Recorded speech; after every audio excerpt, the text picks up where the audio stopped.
Ketika kita istighfar itu masih butuh istighfar yang lain. Nah dalam kebaikan juga gitu. Ketika kita baik jadi orang soleh, ternyata bawaan kita ingin dihormati.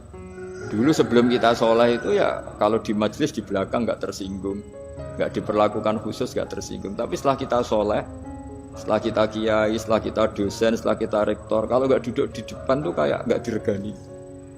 Itu ya termasuk mental-mental yang kurang baik kalau dalam ilmu tasawuf. Justru setelah kita terpelajar, malah permintaannya aneh-aneh. Padahal agama ini hanya mengajarkan wa ma umiru illa liya'budu wa mukhlishina lahuddin. Agama ini hanya mengajarkan kalau ingin jadi orang soleh yang ikhlas. Kalau ingin jadi dosen, ya dosen yang ikhlas. Kalau ingin jadi guru, ya guru yang ikhlas. Karena biaya ndak ikhlas itu mahal sekali. Dan kalau sudah mahal sekali ini negara bisa jebol, sistem sosial bisa jebol. Jadi ini hal-hal yang khas kiai karena kalau yang kajian kampus saya yakin Pak Rektor, Pak Wakil Rektor dan Pak Ketua Yayasan lebih tahu, anak-anak mahasiswa lebih tahu. Saya kalau ngaji di kampus memang kan cerita khas pesantren karena justru ini saling melengkapi. Saya tidak berubah basi bicara ilmu khas mereka karena mereka lebih tahu. Kalau dalam bahasa Rasulullah SAW, antum a'lamu bi umuri dunyakum. Kamu lebih tahu tentang urusan yang kamu geluti. Tapi kalau urusan akhirat, urusan agama mungkin karena kita yang menekuni itu mungkin kita lebih tahu. Nah, di antara ilmu yang saya utarakan hari ini, sore ini bahwa orang soleh sendiri itu sebetulnya nanti masih ditanya sama Allah tadi. Kenapa kamu nyembah saya? Karena ingin masuk surga. Kenapa kamu nyembah saya? Takut neraka. Lalu kamu tidak hormat saya, kata Allah. Ketika saya tidak bikin surga, tidak bikin neraka. Akhirnya mereka sadar bahwa ibadah itu harus murni karena Allah Subhanahu wa ta'ala. Bukan karena takut masuk neraka, juga bukan karena ingin masuk surga.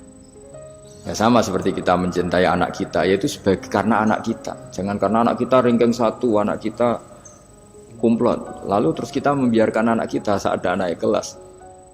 Toh tetap anak kita. Saya mencintai suami saya karena dosen penghasilannya banyak. Lalu suatu saat kalau ada masalah di PHK atau ada masalah terus tidak suami kan. Makanya di sini agama itu sangat menyarankan kesejatian. Jadi dia suami kita, dia anak kita. Apapun kondisinya. Nah kira-kira gitulah. Ikhlas itu kira-kira seperti itu. Jadi jangan sampai alasan-alasan yang bersifat materialistik itu yang menjadikan kita mencintai istri karena cantik, mencintai suami karena hasilnya besar. Suatu saat kalau itu berubah, kita akan masalah.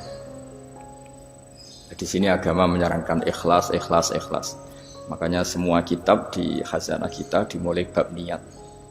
Bab niat itu begini.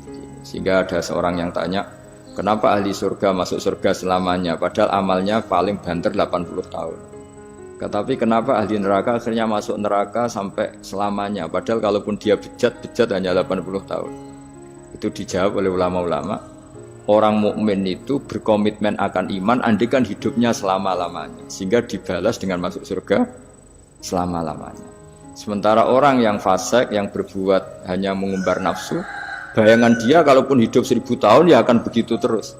Dan dia ketika mati dengan status dia berencana andaikan sehat maksiat terus. Karena punya rencana seperti itu diganjar neraka yang selamanya lama. Maka saya mohon niat ini juga yang harus mengilhami para rektor, para dosen. Andai kan sudah ada jabat pun tetap berkomitmen pada institusinya, pada yayasannya. Jangan kalau jabat serius, sekali tidak jabat malah ganggu. Itu nggak boleh. Harus. Saya sendiri juga gitu. Saya populer apa enggak, saya keren apa enggak, saya akan berkomitmen tetap mengkhidmati agama ini. Nah, dengan seperti itu berarti sudah biniyatin sholihatin, punya niat yang